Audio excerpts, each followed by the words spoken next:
This story starts like many others, with everything falling apart with the end of the world. But this time, it wasn't just one thing that caused it, it was a bunch of crises happening all at once. A pandemic, war, economic decline, and food shortages. But these ominous signs weren't where things stopped. The real disaster came when these game-like characters, known as monsters, showed up, and they nearly pushed humanity to extinction. Well, what happened after was pretty predictable. Just like in the novels, metahumans with special powers started showing up. 3 days after all the madness kicked off, we find a junkie casually munching on chips and drinking soda, like it's just another lazy Sunday afternoon. And honestly, this is a good sign. It shows the world hasn't completely ended, and this junkie, having his laid-back snack, is a living proof of that. But even though he's alive, he's completely alone.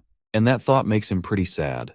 He's the only one left in this 100 square meter apartment, with his mom, dad, grandpa, and grandma all out now.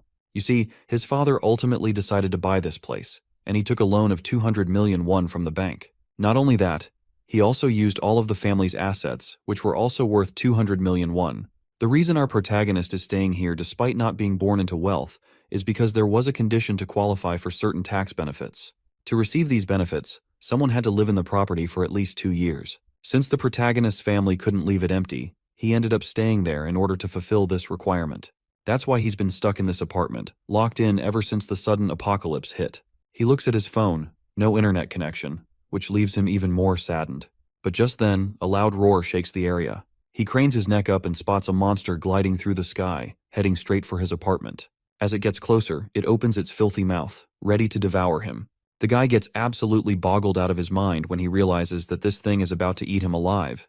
But as he braces for the end, something odd happens. He looks in front of him and notices a system notification flashing on his screen, telling him that a subject who wasn't even permitted entry is trying to enter. As surprising as it seems, our boy is not surprised to see this system window at all, because the defense mechanism is the only reason he's made it this far. But this system has also become one of the worst nightmares as well. He tries everything, swinging at the door, kicking it as hard as he can, but it just won't open. It's been 3 days since the world ended, and this damn ability is the only thing keeping him alive. But it's also the reason he's trapped inside this apartment. He sits quietly in the night, alone, staring at the system window flashing in front of him. It says that the ultimate shut-in cannot leave the house. Of course, this pisses him off. He's been dragged into this mess, and now he's being given some fucked up title as if it's like most glorified shit to have. He feels powerless, having no control over his situation. His biggest problem has started to surface now, which is his food supplies. The electricity has been cut off since yesterday, and he's been surviving on side dishes from the fridge. But those won't last much longer, and all he has left are a few packets of ramyeon. Right at that moment, his system window pings with a notification telling him that he has hunted a calican and earned a significant amount of EXP in the process. His skill level has also increased because of that. The guy is completely bewildered to hear this. He looks outside and sees the monster's lifeless body lying on the ground, only to realize that now it's the monster being eaten alive by those damn goblins. It's hard for him to swallow that he literally hunted the monster in self-defense without even realizing it. Meanwhile, the system is notifying him that he's gained a new skill and that a nearby loot has met the requirements, and it's now calculating the loot. Just then, he hears a bunch of nasty roars. He looks down and sees the goblins going absolutely crazy after devouring the monster's flesh. It seems like the food they were partying on is starting to disappear, and the goblins are pissed to see it slipping away from their grasp. The reason the body is disappearing is tied to the system. The system then states that the loot calculation is complete, and our protagonist has received around 2.2 million won. Right at that moment, the lights in the room flicker on, meaning the electricity has been suddenly restored. The system then displays more information, revealing a new skill called House Declaration, currently at level 3. It's a passive skill, and no one can enter the house without the ruler's permission. Another passive skill appears, Dignity Preservation, at level 1. To preserve his dignity, half of the house's functions will be restored. The system also shows that his wallet level is maxed out, and the money he has now totals around 2.2 million won. The shut-in can barely contain his happiness when he sees the power come back on. He rushes to the fridge to confirm, opens it, and it's running. Not only that, there's water in the taps now, and the electric stove is working too. Excitement bubbles up inside him, and he lets his emotions loose, literally crying tears of happiness to see everything reverting to how it was before the world ended. But with a pinch of salt, he grabs his phone to check if the network is back. To his dismay, the network is still down. He's obviously disappointed to see that he still can't connect with the outside world.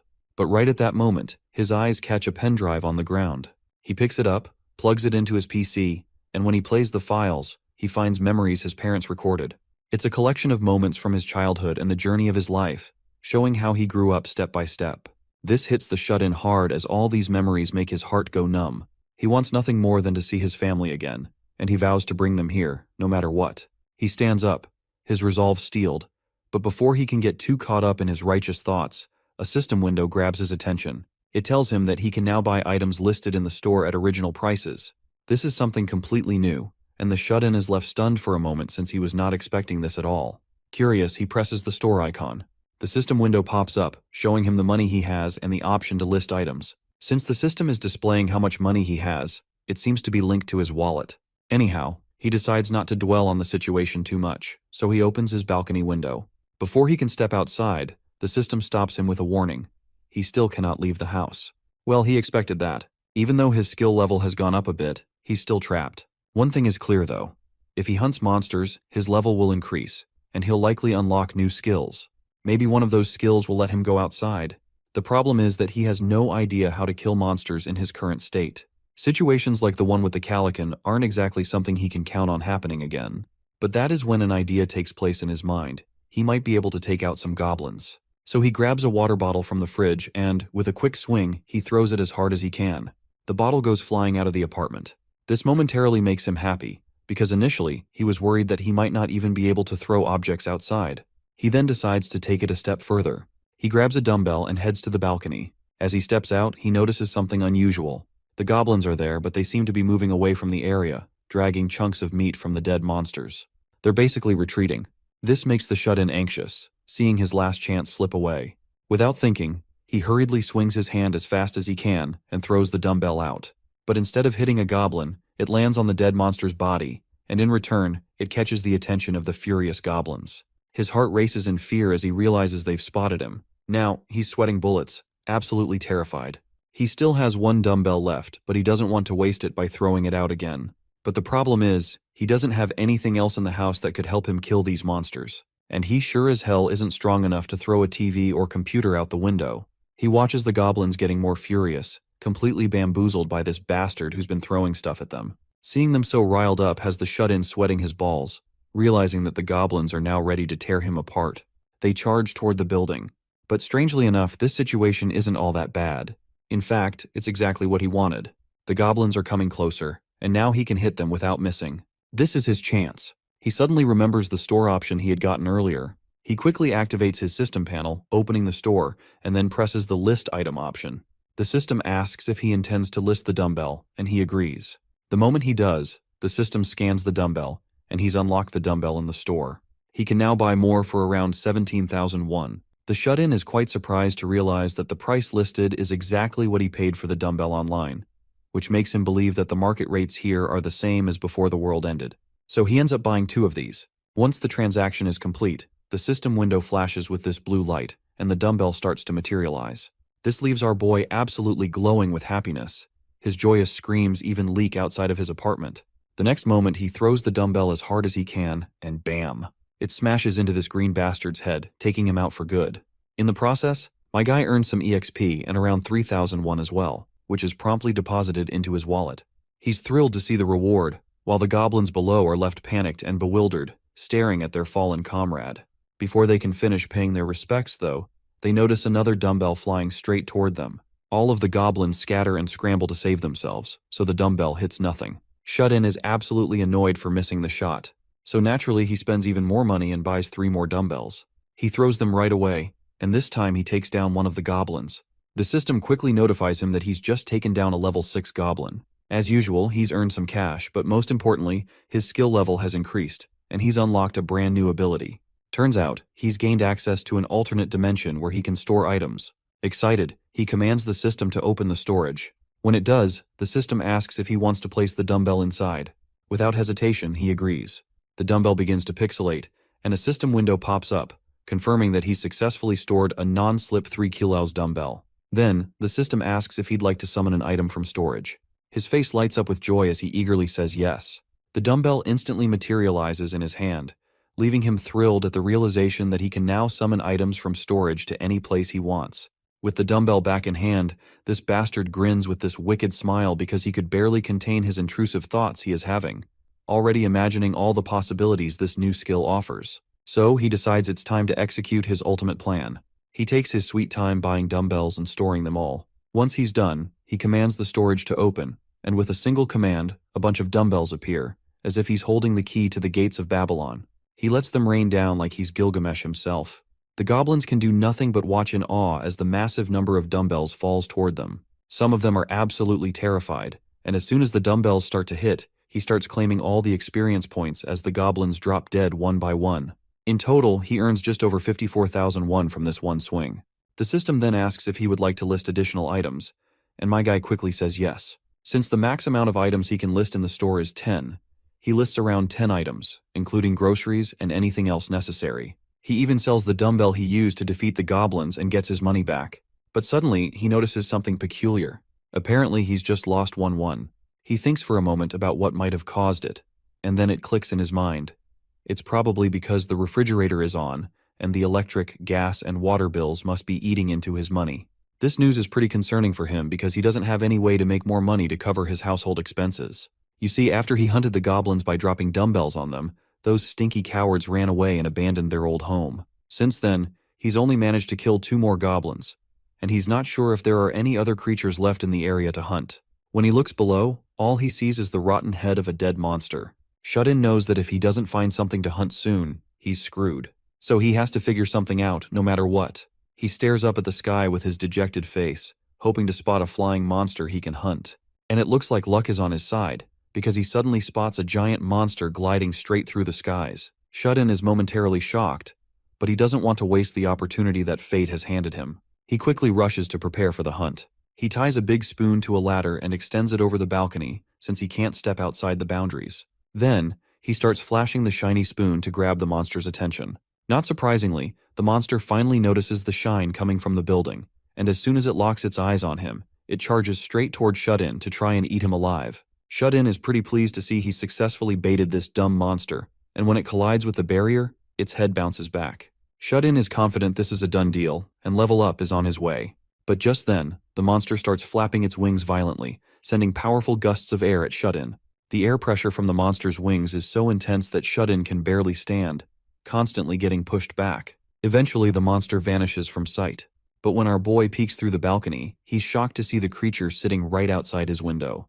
The creepy thing roars at him with its mouth wide open, its twisted tongue dangling around, saliva dripping as it eyes our boy like a tasty snack. Shut-In, on the other hand, is too terrified to move.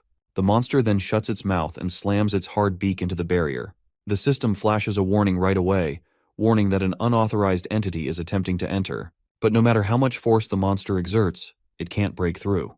Each impact seems useless, yet the sheer strength of its attacks leaves Shut-In bewildered, and he is doubting if this barrier can actually withstand it. He doesn't want to take any chances. So he quickly opens his store and checks out all the listed items he can buy. From what he's observed so far, the loot calculator only activates when a corpse is nearby. And his goblin hunts haven't always been successful because of this very reason. Some survivors had taken the corpses of their fallen allies away, and those corpses weren't calculated as loot. In other words, if the distance between the body and the player exceeded a certain limit, the loot calculator wouldn't activate. Shut-In doesn't want that to happen, so he wants to figure out if there's a way to take down the monster in one shot. That's when he notices the 900 milliliter bottles of canola oil stacked in his store. Without wasting any time, he quickly buys 10 of those bottles. As soon as the transaction is complete, all 10 bottles appear right at his feet. He grabs them all, then places a pan on the stove. He pours all the oil into the pan and turns on the heat. Next, he grabs his broomstick and wraps a bunch of disposable paper around it, taping it securely. He soaks the paper with oil, then opens his store again and lists the boiling hot canola oil. The system successfully announces that the boiling hot oil has been listed. After that, he grabs the lighter and gets ready to torch the soaked paper. The paper quickly catches fire, and when he walks to the window, we see that the monster is still perched on top of his apartment, waiting for its prey to come outside. Little does the monster know, its prey is actually the predator, and the monster is about to learn that the hard way. Shut-In quickly summons the canola oil, and all of the boiling hot oil pours right over the monster's head as soon as the system window activates. The oil splashes down on it, and the monster starts screaming in agony, which is quite understandable. But the pain doesn't end there, because Shut-In is ready to turn up the heat, figuratively and literally. As soon as the fire touches the oil-soaked monster, it ignites instantly. The monster's deafening screams of agony are like music to our boy's ears, a victory whistle he can almost hear. Eventually, the monster begins to collapse to the ground, and the sight of it getting cooked alive is so horrible that Shut-in's face momentarily sours. As soon as the monster hits the ground, its misery comes to an end. The system window pops up, congratulating Shut-in for successfully defeating a Calican. He's awarded a massive amount of EXP, his skill level increases, and he even unlocks a new skill.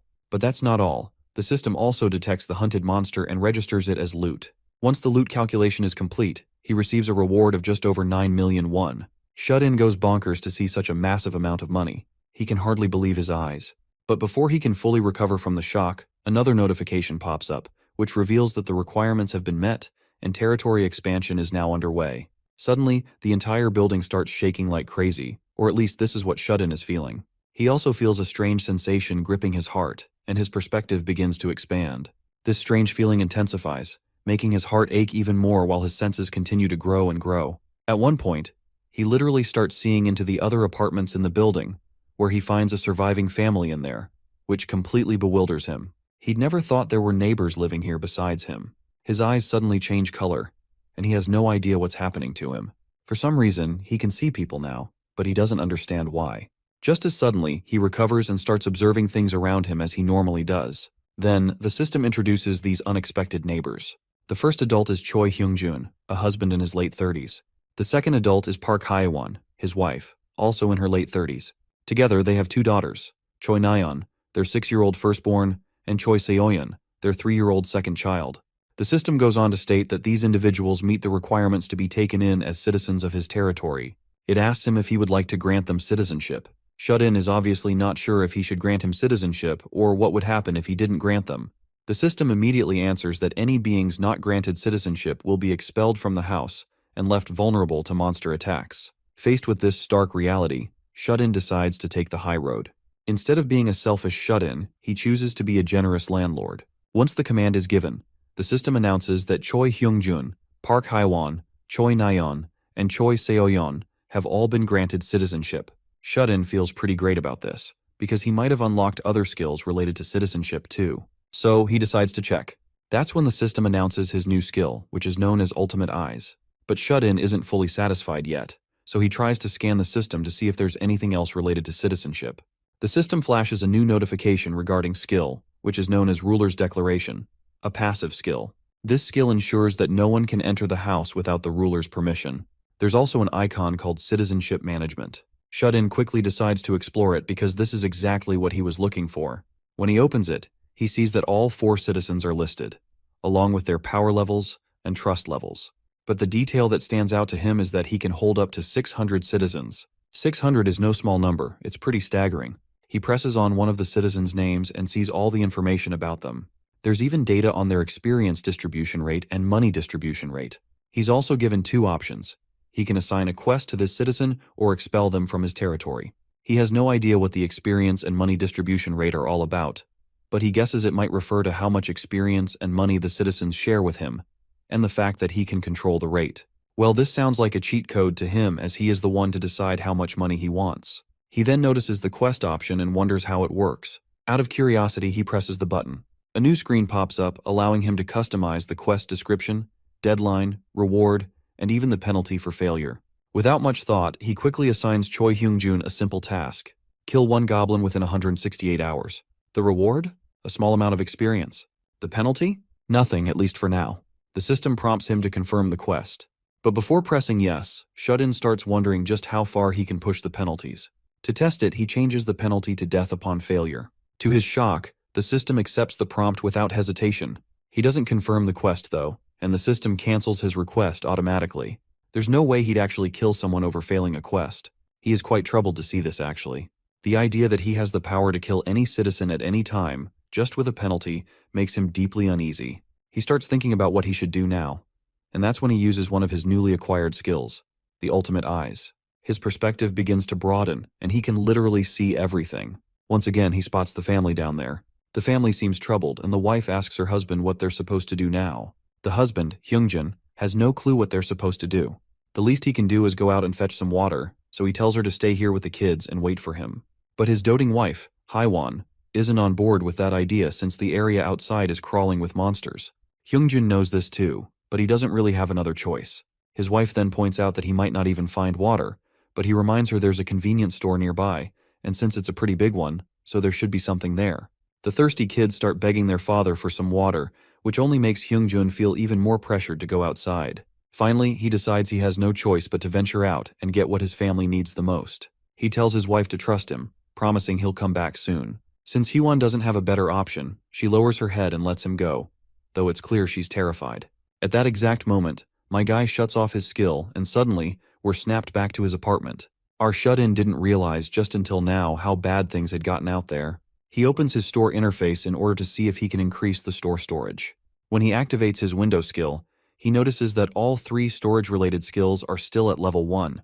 But the good news is they can be upgraded with just single points, and he currently has 3. This realization makes him happy as hell. The system prompts him, asking if he wants to increase the level of the ultimate shut-in store skill. Without a second of hesitation, my guy chooses yes. The system window lights up with a glowing blue light, and once the upgrade is complete, the system announces that the store is now at level 2. The number of items he can list has been increased to 20. As a bonus, a 10% discount has also been applied to the prices of all items. After the upgrade, he realizes he still has 2 points left. After thinking it through, he decides to invest them into the store and the dignity preservation skill, since there's a chance he might encounter more citizens from now on. Eventually, he ends up leveling up his store again. Once it hits level 3, the number of items he can list jumps to 40, and he unlocks a new feature, the ability to restore items. It's basically a function that can turn old, worn-out items back into new ones. It doesn't sound half bad, and honestly, my guy is thrilled he pushed the storage level to 3. Without wasting time, he opens the store and purchases some Samdesu water and Jeju tangerines. He then decides to upgrade his other skills too. The system prompts him, asking if he wants to increase the level of the ultimate shut-in's dignity preservation skill. Of course, he says yes without hesitation. My guy has a clear plan in mind. If he provides essentials like electricity and water to his neighbors, he can request all sorts of things in return. With the dignity preservation skill now at level 2, he unlocks a new feature, the ability to register vassals, though Shut-In has no clue what that even means. Meanwhile, Hyungjun is ready to leave his house in order to provide for his family. Haiwon could barely stand to watch her husband leave them behind like this, but the man reassures their little girls that he'll be back shortly. He encourages them to be brave and protect the house while he's gone. The girls, though, are visibly terrified. They don't want their father to leave, their small voices trembling as they beg him to stay. Hyungjun then gives each of them a gentle pat on the head and promises he'll bring back food and water for everyone. He tells them to listen to their mother while he's away. But then, one of the girls reaches her breaking point. Tears start streaming down her face as she reminds him about the monsters outside. The scene transitions to the recent past, a moment frozen in time, back when the two girls were happily playing together in the park, as if the world wasn't on the verge of collapse. But then everything changes. Chaos erupts as goblins suddenly flood the streets. The girls freeze, the joy on their faces replaced by sheer terror. They bolt from the playground as fast as their little legs can carry them. The older sister instinctively grabs her younger sister's hand, pulling her along as they run for their lives. But just then, their father grabs the older girl, while the mother grabs the younger one, and the entire family runs for their lives. As the father recalls the terror from the past, he hesitates before stepping outside. He doesn't want to leave his girls behind, especially since this could be the last time he sees them if he steps out. But he has no choice. A man's got to do what a man's got to do. Just then, the doorknob starts rattling, taking everyone by surprise. Hyungjun cautiously walks toward the gate while gripping a golf club in his hand. The rattling on the door suddenly stops, but the silence is broken when a voice from the other side asks him to open the door. The voice of another human from behind the gate terrifies Hyungjun even more. He struggles to believe that there's actually a person behind the door, but it could also be a monster, so he doesn't want to take any risks. Our boy on the other side of the door keeps calling out, while the man inside takes his stance. But then, the voices stop again, and the silence makes him believe that whoever was there has left. Out of nowhere, the front gate swings open, and the blinding light that pours through forces him to quickly pull his family in close, instinctively protecting them. But of course there's nothing to worry about, it's just our boy standing there with a plastic bag full of supplies. Hyungjun questions his identity, and Shut-In introduces himself as Kim Jae-hyun, from next door. He explains that he has some water and tangerines, and after they eat and drink, he'd love to sit down and talk for a bit. We finally know our protagonist's name, so from this point onward, we will use his real name instead of that shut-in title he got. Hyungjin is surprised for a moment. Now that he thinks about it, his family desperately needs water and food, so he doesn't see any reason to refuse the help. He got a nagging feeling that this boy might actually be able to assist them in their struggle. So Hyungjin warmly welcomes our boy Jaehyun inside. Meanwhile, the little girls are totally creeped out of their minds. They have no idea who this stranger is, and their unease is written all over their faces. Their hesitation is so obvious that even Jaehyun can sense the tension, which makes him wonder if his sudden appearance gave them too big of a shock. As he sits there, he looks around and notices how dark the place is. It's clear that this family has intentionally covered the entire apartment with curtains, which he finds to be a pretty clever move. It definitely reduces the chances of being spotted or attacked by monsters. The first thing on Jaehyun's mind is to bring some light into the room. He focuses his thoughts on this single task, and suddenly, the room lights up. Hyungjun is left surprised to see the lights come back on, while Jaehyun pulls out a bottle of water and tells him to just treat his children with this, as there's no time to be surprised. The man grabs the water bottles and hands them over to his girls. Both thirsty girls start gulping down the water, and each sip feels more satisfying than the last. Seoyeon, the younger girl, even chokes a little from drinking too fast. Once they're done drinking, Jaehyun decides to treat them to something else. He pulls out a tangerine and hands one over to Seoyeon. The girl's eyes light up as she drools at the sight of the sweet, juicy fruit. But before she can dig in, her mother decides to peel it for her. After removing the peel, she feeds the tangerine to her daughter. The juicy sweetness bursts in Seoyeon's mouth, sending her neurons into absolute overdrive. Her cheeks tingle with the sensation, and she can barely hold back her excitement. Her mother asks if it's good, and Seoyeon nods, barely able to contain her joy as she responds with a simple yes. The older sister Nayeon eagerly starts asking for some tangerine too. Once she takes a bite, her reaction mirrors her little sister's, which is just pure joy as the sweetness takes over her senses. Meanwhile, Jaehyun is bombarded with notifications from the system. It seems the trust levels of the entire family toward him have increased. Seoyeon's trust has even reached 50, unlocking her loyalty stat, which has now surpassed 30. The system informs Jaehyun that Choi Seoyeon has fulfilled the requirements to be registered as a vassal and has even reached level 2. He reflects on this for a moment. Although she meets the requirements, she's still so young. Unlike regular citizens, he can only register up to 10 vassals, and they need to be capable of carrying out orders, at least at the level of Choi Hyungjun. Although the little girl's trust has skyrocketed, her father, Hyungjun, is still at 31. And since Hyungjun is the key person in the family, Jaehyun knows he needs to raise his trust even more. Suddenly, Hyungjun calls out to him and thanks him sincerely for all the kindness he's shown to his family. He admits he desperately wants to repay the favor, but isn't sure how he can do that right now. In response, Jaehyun decides they should step into the corridor for a talk. Later, once they're out in the corridor, Jaehyun casually asks Hyungjun if he's received citizenship. Now that it's mentioned, a system window suddenly pops up in front of Hyungjun. He admits that this notification appeared for his whole family about 30 minutes ago, confirming they had received citizenship. Jaehyun follows up by asking if anything unusual happened at that time. Hyungjun instantly agrees to this, explaining that they couldn't move their bodies for a short while when it happened. After piecing things together, Jaehyun realizes that people must be temporarily frozen when they're granted citizenship. Seizing the moment, Jaehyun addresses Hyungjun again, this time with a promise. He tells the man he'll do everything in his power to help him return to the life he had before this madness started. Hyungjun is absolutely bewildered by this declaration. But before he can say much, Jaehyun doubles down, promising that he'll protect them from monsters and make sure no creature ever invades their home again. Hyungjun isn't 100% sure if this is even possible, so Jaehyun confidently assures him that yes, it is possible. Still, Hyungjun knows it won't come for free. He directly asks what he would have to do to receive the protection. Jaehyun doesn't beat around the bush either. He makes it clear that there's a risk involved, and Hyungjun might lose his life in the process. He then asks if he is still ready to go through with it. Hyungjun hesitates before responding. After all, who wouldn't value their own life? But since he has a family to protect, he steels up his balls and confidently declares that he's ready to do whatever it takes. He goes on to say that even before Jaehyun showed up, he was already risking his life to go out for food and water to protect his family. Jaehyun smiles, happy to hear this because he's finally gotten the kind of help he needs. Then, Jaehyun remembers Hyungjun holding that golf club earlier and asks him how much it cost. Hyungjun isn't sure why our boy is asking, but he answers anyway, saying it cost him around 500,000 won, more or less. We all know why Jaehyun was asking about the golf club, and he's bummed out after hearing the price tag. He's unsure if he should even list it in his shop right now since he can't afford to blow his money this early. Hyungjun notices his reaction and asks why he suddenly brought it up. Jaehyun quickly brushes off the question, and after shifting the topic, He asks the man if he remembers the day the monsters appeared. Of course, how could Hyungjun forget that day? It was a weekend, and it still traumatizes him whenever he thinks about it. Jaehyun acknowledges this and points out that those who stayed at home that day survived. He reflects how a single goblin doesn't possess much strength, and their levels are lower than an adult male's. The real threat from goblins comes from the fact that they always move in groups. But when you think about it, humans are the same. They have the power to form groups too. That's why he wants to focus on growing his own army. He addresses Hyungjun again, telling him that from now on, they both will be looking for other survivors. With Jaehyun's attractive proposal of supplies in exchange for looking for other survivors, Choi Hyungjun's trust has increased. Our boy is just chilling on his couch, and he's passively becoming trustier.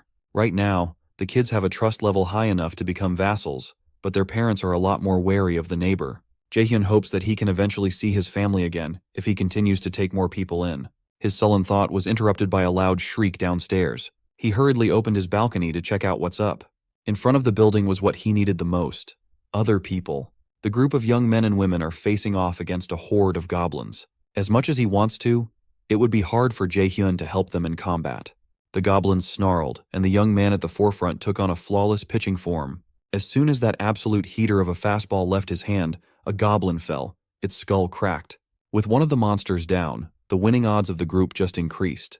Jaehyun was shocked, to say the least. Then came one of the girls and her bow, launching 2 arrows at once. One shot netted the group with another 2 kills. The remaining goblin was caught off guard as its allies fell so quickly. Then came the batter jumping in the air to bash the last enemy's head in. With sheer force and momentum, the batter vaporized that goblin in a single strike. The other goblins out of range saw their allies getting slaughtered and immediately fled for their lives. It seems like this group is exceptionally competent when it comes to monster hunting. Still on edge, one of the girls heard a loud thud coming from behind. She draws her bowstring, expecting a sneak attack from a pesky goblin. But it was just a ramen packet dropped from above. This is Jaehyun's way of attracting the group's attention. He waved at them to come in, desperate to get the group into the building. He looked like an absolute goof flailing his arms around, but he could not think of anything else that would attract their attention. Suddenly his doorbell rang. Hyungjun must have returned after receiving his quest. Outside the door, Mr. Choi stood nervously while holding a heavy box. Jaehyun welcomed him in, but as soon as Hyungjun tried to walk inside, he was barred by an invisible wall. Jaehyun's system deemed him unqualified to enter the house. He reckoned that the barrier must also apply to citizens. It could be that only registered vassals may enter his domain freely. Since that's the case, Hyungjun just handed his benefactor the box. Inside are all the things that can be used as a weapon in their home. Upon opening, Jaehyun got quite a decent haul. There were knives and a whole toolbox to possibly list at the shop. Jaehyun nonchalantly opened his store and bought 5 water bottles and 5 packets of ramen. Seeing him conjure precious supplies out of thin air nearly knocked Hyungjun on his ass out of shock. Jaehyun placed the supplies into the box and tasked his citizen to go to the first floor and leave them at the entrance. Hyungjun felt a little apprehensive about going downstairs, knowing the danger lay outside. But the young man assured him that it was fine. After observing the enemy's behavior, Jaehyun found out that goblins are only active in broad daylight. The purpose of the supplies is obvious. He wants to use it to bring those people outside over to his domain. In these trying times, the one with food and water holds power. That group will definitely look for him once they realize he has supplies. Jaehyun didn't give Mr. Choi any instructions other than to leave the box downstairs. If he doesn't have to face and fight monsters, the task should be easy. Seeing how receptive Mr. Choi was to his requests, Jaehyun felt compelled to do something nice for him. He opened the quest menu and officially listed the delivery of water and ramen as a quest, adding in a small amount of EXP as a reward upon completion. Mr. Choi was surprised by the quest prompt that popped up in front of him. He asked if the mechanics were similar to video games, and Jaehyun confirmed.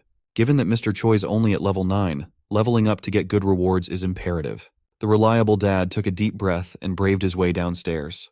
With the power still out in most parts of the building, he had to take the stairs. He even took his golf club for protection. From the 20th floor, Big Bro had to walk all the way to the ground floor. Just going down those stairs took a toll on his dad bod. But at least all he has to do is put down the supplies. As soon as he got out, he saw the silhouette of a group flock together and instantly assumed the worst-case scenario. With his paranoia and anxiety, he immediately assumed that he was staring at a pack of vile and disgusting goblins. His first instinct was to get the hell out as fast as he could. But in his rush, Mr. Choi rolled his ankle and fell to the ground. The water bottles and the packs of ramen flew out of the box as he nosedived to the pavement. The pain of falling was real, but his fear of being noticed by the group was more gut-wrenching. He pleaded for his foot to respond and move, fearing that the group might have already noticed him. He felt their presence closing in and pathetically raised his hand to protect his head from an attack. When he heard the silhouette approaching speak human tongue, he felt a mixture of relief and embarrassment. They weren't goblins. They were just a bunch of young'uns. Upstairs, Jaehyun received a notification that unauthorized subjects were trying to enter his domain. To check out what was happening, he opened his ultimate eyes and expanded his all-seeing vision around his territory. Unexpectedly, it seems like Mr. Choi had led the group inside the building. The group was naturally wary of the unfamiliar place. All they knew for sure was that someone threw a ramen packet from the higher floors. That must mean there's food in this building that could remedy their dwindling supplies problem. Jaehyun's system deemed the group eligible for citizenship and prompted him to propose the idea of inviting them to be official citizens. In the process of expanding his territory, he was able to forcefully grant citizenship to the Choi family, since they were already inside his expanded area of influence. But it looks like outsiders are given a choice. If that's the case, the group might just decline his invitation. Just as he was stressing over a contingency plan, the doorbell blared. He took a look at the digital monitor and saw Mr. Choi standing outside once more. Finally thinking of a viable plan, Jaehyun chose to edit Big Bro's quest. He gave Hyungjun a new task to treat the 6 guests to a warm meal. The edits on the quest quickly popped up in Hyungjun's face. Jaehyun urged him to accomplish the quest as he had something in mind. Since the quest seemed innocuous enough, Mr. Choi accepted and walked over to the group. It did not take him long to convince them to go in and go with the plan. With the promise of a decent meal, they can offer citizenship to all 6 of these people. Jaehyun also granted all of them access to his floor. Just like that, the number of his citizens had increased to 10. With the increase in population came a money and EXP boost of 10%. He wasn't expecting to get such good buffs so easily. That boost would undoubtedly be useful on monster hunts. We take those. Looking at the Citizen Management tab, he saw their names, levels, and trust points. On the lead is Ha Dongjeon at level 23 with 19 trust points. As for Kang Deoksu, Kim Ga-young, Yu Hyerin, Kim Gaeon, and Moon Byung-ho, they all hover around levels 10 to 17 with varying trust points. A level 23 metahuman is on the same level of strength as the Calican that Jaehyun killed recently. Curious, he singled out Ha Dongjeon and saw the awakened ability simply called Baseball Throw. It's a D-rank skill that consumes stamina to increase the power of a thrown ball by 3 times. In reality, depending on who throws the baseball, it can become a lethal weapon. But if there's a skill that multiplies its power by 3 times, it becomes an incredibly fearsome weapon. It's a perfect hunting skill to kill monsters. As for Ha Dongjeon's trust, it can steadily be increased in various ways. For now, Jaehyun set the EXP distribution rate for all 6 of them to 70%. With that, he just needs to give these people some monster hunting quests, and he can sit down while passively earning both EXP and cash. He could not help but feel like he was playing an auto-hunting game. But he still needs to get to know these people to gauge if they're a good fit. They could be the key to making his reunion with his family possible after all. Out of the blue, Ha Dongjeon's trust level has increased without Jaehyun doing anything. It wasn't only him. Even Kim Ga-young and Yu Hyerin's trust levels have gone up too. Mr. Choi played the role of a gracious host and welcomed the group into his home. Mrs. Choi came in running, confused as to why they suddenly had so many strangers inside their house. Her husband promised to explain everything later. For now, everyone needs a decent meal. Without prior notice, it would take her a bit of time to prepare something from scratch. But they need her cooking to make Jaehyun's plan possible. She thought for a second and locked in as she accepted the request to cook. It seems like the group of young bloods have manners, especially Ha Dongjeon. As a de facto leader of the squad, he asked Mr. Choi for more info on the man known as Jaehyun. Well, Mr. Choi wasn't exactly sure what Jaehyun's deal was. He doesn't know anything about the young man other than the fact that they've been neighbors for a while now. He added that Jaehyun is quite an intriguing person. He has the ability to restore living conditions before the apocalypse in selected areas after all. That just confirmed Dongjeon's assessment that a metahuman is behind all these resources. He reckoned that Jaehyun must have a broken ability to be capable of giving away precious supplies for free. Thankfully, Dongjeon was smart enough to not get any funny ideas. He reckoned that impressing someone so powerful, no matter what, would be the best move. If they can have someone powerful enough to provide electricity, food, and water on their side, it would be a game changer. In the current world, miraculous abilities are as rare as they are powerful. Since it would take a while to prepare the meal, Mr. Choi asked if the group wanted to take a shower. The young ladies immediately perked up as soon as they heard that they could finally get cleaned up. Since the power is functional, most of the other home facilities can be used too. Mr. Choi smiled and added that they had plenty of warm water available to use. The thought of getting 3 days' worth of grime washed out of their body was heavenly enough. You add warm water to that, and the ladies were hyped. Since the Choi household has a bathroom in the living room and master bedroom, the two ladies can go ahead and wash up first. They looked at him like he was the Messiah, but the boys were still apprehensive. Dongjeon reckons that this enigmatic Jaehyun dude must be a metahuman with an ability far more powerful than his. When one of the guys suggested that they beat up their benefactor to see who was stronger, Dongjeon scolded his junior to stop talking nonsense. They should try to impress their benefactor if anything. He even went as far as to beg the lunatic to sit tight, don't do anything stupid, and just stay quiet. In any case, the group's goal is to secure as much food and supplies as they can. They cannot screw up a chance to do that without a fuss, so Dongjeon warned his group to be polite and always read the room. Fortunately, their boneheaded member respects Dongjeon's orders.